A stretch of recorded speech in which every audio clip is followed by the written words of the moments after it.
নগাঁও জিলাৰ ঢিঙত বিগত 2001 চনতেই ঢিঙৰ কেইজনমান সাহিত্য অনুৰাগীৰ বিৰল প্ৰচেষ্টাত প্ৰতিষ্ঠা লাভ কৰা ঢিং জাগৰণ সাহিত্য গোষ্ঠীয়ে ইতিমধ্যে 24টা বৰ্ষ গৰকি 25 বৰ্ষত ভৰি দিলে। এই উপলক্ষে গোষ্ঠীৰ সৌজন্যত আৰু ঢিং মহাবিদ্যালয়ৰ ছাত্ৰ একতা সভাৰ সহযোগত আজি ঢিং মহাবিদ্যালয় লক্ষ্মীকান্ত মহন্ত সোঁৱৰণী সভাগৃহত জাগৰণ সাহিত্য গোষ্ঠীৰ প্ৰাৰম্ভিক ৰূপালী জয়ন্তী বৰ্ষৰ শুভ আৰম্ভণি অনুষ্ঠান অনুষ্ঠিত হয়। অনুষ্ঠানৰ কাৰ্যসূচী অনুসৰি আজি পুৱা 10 বজাত পতাকা উত্তোলন কৰে গোষ্ঠীৰ সভাপতি মুকুল বৰাই। ইয়াৰ পাছতে স্মৃতি তৰ্পণ বিশিষ্ট কবি প্ৰদীপ কুমাৰ দে চৰকাৰ আৰু ৰিমজিম বৰাই। তদুপৰি গোষ্ঠীৰ লগত নিবিড়ভাৱে জড়িত হৈ ইতিমধ্যে পৰলোক প্ৰাপ্তি হোৱা 15 গৰাকী ব্যক্তিলৈ শ্ৰদ্ধাঞ্জলি জ্ঞাপন কৰা হয়। লগতে উক্ত ব্যক্তিসকলৰ পত্নী তথা পৰিয়ালবৰ্গক একোখনকৈ ফুলাম গামোচা আৰু কৃতজ্ঞতা পত্ৰ প্ৰদান কৰা হয়। এই অনুষ্ঠানতে জাগৰণ সাহিত্য গোষ্ঠীৰ ইতিহাস সন্দৰ্ভত এক আলোকপাত কৰে গোষ্ঠীৰ প্ৰতিষ্ঠাপক সভাপতি তথা মুখ্য উপদেষ্টা ডাক্তৰ ঋষিকেশ ঠেঙাল শইকীয়াই। ইয়াৰ লগতে গোষ্ঠীৰ সভাপতি মুকুল বৰাৰ সভাপতিত্বত অনুষ্ঠিত হয় প্ৰাৰম্ভিক ৰূপালী জয়ন্তী বৰ্ষৰ মুকলি সভা। প্ৰাক্তন শিক্ষয়িত্ৰী তথা শিল্পী বাণীপ্ৰভা শইকীয়াৰ এটি বৰগীতেৰে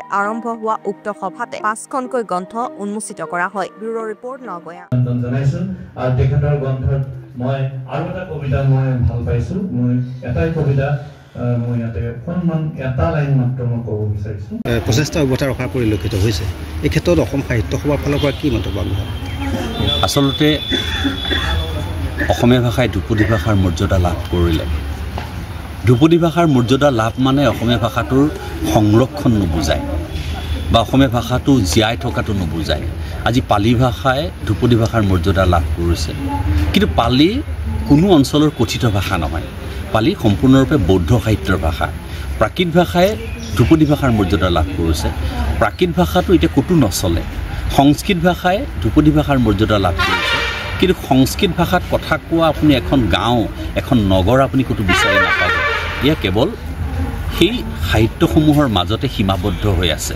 যদিও আমি মাজে সময়ে সংস্কৃত ব্যৱহাৰ কৰিছোঁ বা সংস্কৃত অধ্যয়ন কৰিছোঁ, কিন্তু ইয়াৰ দ্বাৰা সংস্কৃত ভাষাটো চলি থকা নাই। গতিকে ধ্ৰুপদী ভাষাৰ মৰ্যাদা লাভ কৰা মানে এইটো নুবুজাব যে অসমীয়া ভাষা জীয়াই থাকিব। ভাষা তেতিয়াহে জীয়াই থাকিব আমি ভাষাটোক প্ৰত্যেকেই প্ৰতিঘৰ মানুহেই নিজৰ ঘৰখনৰ পৰা ভাষাটোক জীয়াই ৰখাৰ সংগ্ৰামখন আমি অব্যাহত ৰাখিব লাগিব। আজি জাগৰণ সাহিত্য গোষ্ঠীৰ যি অনুষ্ঠান 5খনকৈ ইয়াতে গ্ৰন্থ আজি উন্মোচন কৰা হৈছে। এই ক্ষেত্ৰত কি ক'ব জাগৰণ সাহিত্য গোষ্ঠী? 2001 চনত আজিৰ দিনটোতে জাগৰণ সাহিত্য গোষ্ঠী প্ৰতিষ্ঠা হৈছিল। আজি আচলতে ৰূপালী জয়ন্তী প্ৰাৰম্ভিক বৰ্ষ। এই প্ৰাৰম্ভিক বৰ্ষটোত আমি 5খনকৈ গ্ৰন্থ উন্মোচন কৰিব পাৰে যথেষ্ট আনন্দিত হৈছোঁ, সুখী অনুভৱ কৰিছোঁ। জাগৰণ সাহিত্য গোষ্ঠীৰ যিটো লক্ষ্য আৰু উদ্দেশ্য আছিল যে ঢিঙত এটা সাহিত্য জাগৰণ সৃষ্টি কৰা, এই ক্ষেত্ৰত সঁচাকৈ চাগৈ জাগৰণ সৃষ্টি কৰিব পাৰিছে। কিন্তু আজিৰ দিনটোত আমি 5খনকৈ গ্ৰন্থ উন্মোচন কৰাইছোঁ। বিপুল কুমাৰ বৰা আই আৰু কেইটামান জোনাকী পৰুৱা। নমস্কাৰ। প্ৰথমে মই আজি এই বৃহত্তৰ ঢিং অঞ্চলৰ মাজমজিয়াতে অৱস্থিত আমাৰ শিক্ষা জগতৰ মেৰুদণ্ড স্বৰূপ ঢিং মহাবিদ্যালয়ত যি আজি জাগৰণ সাহিত্য গোষ্ঠীৰ 2001 চনতে স্থাপিত আজি আহি পেলাই 25 বছৰ কাল মানে ৰূপালী জয়ন্তীত ভৰি দিছেহি। আজি ৰূপালী জয়ন্তী আমি শুভাৰম্ভ কৰিছোঁ এই মহাবিদ্যালয়খনত কনফাৰেন্স হলত ঢিং মহাবিদ্যালয়ৰ। তাতে আমাৰ অসম সাহিত্য সভাৰ উপসভাপতি শ্ৰীযুত পদুম ৰাজখোৱাদেৱ উপস্থিত আছিলেহি এই সভাত, আৰু প্ৰখ্যাত বাঁহী শিল্পী দীপক শৰ্মাদেৱ আহি উপস্থিত হৈছেহি। আমাৰ আৰু বিভিন্ন কবিসকলো ইয়াত আছেহি। আমি এই জাগৰণ সাহিত্য গোষ্ঠীৰ যি ৰূপালী জয়ন্তীৰ শুভাৰম্ভ আজি হৈছে, এই সভাখনতে 5খন গ্ৰন্থ উন্মোচন কৰা হৈছে।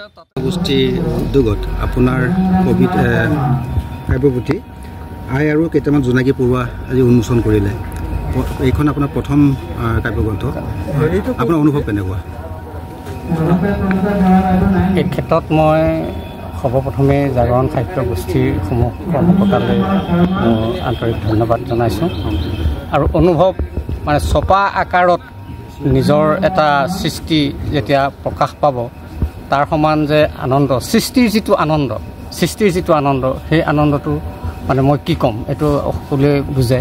সেই ঠিক তেনেধৰণৰ এটা সৃষ্টি যেনেকৈ এগৰাকী মাতৃ এটা সন্তান জন্ম 10 মাহ 10 দিন গৰ্ভ ধাৰণ কৰি যেতিয়া সন্তানটো জন্ম দিয়াৰ পিছত যিটো আনন্দ অনুভৱ হয় ঠিক তেনেধৰণৰ মোৰ এইটো 10 মাহ 10 দিনৰ নহয় এইটো মোৰ ছাত্ৰ অৱস্থাৰ পৰা প্ৰায় ক্লাছ 7-8ত পঢ়াৰ পৰাই কিছুমান অত্যুত সিঁচৰিত হৈ আছিল 2-এটা কবিতা তাৰে গোটাইছোঁ আৰু কলেজীয়া জীৱনতো মোৰ আছিলে পাতনিত মই অকণমান তাকে ব্যক্ত কৰিছোঁ আৰু শেষত মই অৱসৰী জীৱনত যেতিয়া অকণমান সময় পালোঁ আৰু চাকৰিৰ শেষৰ কালটো মই গোৱালপাৰাত যেতিয়া আছিলোঁ সেই সময়ত মই কিছু সময় পাইছিলোঁ আৰু সেই সময়তে মই কিছু কবিতাৰ সৃষ্টি কৰিছিলোঁ আৰু এই ক্ষেত্ৰত সদায় উৎসাহ উদ্দীপনা দি আহিছিলে আমাৰ জাগৰণ সাহিত্য গোষ্ঠীৰ প্ৰেমেশ্বৰ ঠাকুৰীয়া আছে সম্পাদক মোৰ দাদা মুকুল বৰা সভাপতি আৰু ডক্টৰ ৰিখেশ্বৰ ঠেঙাল শইকীয়া ছাৰ তেখেত প্ৰতিষ্ঠাপক সভাপতি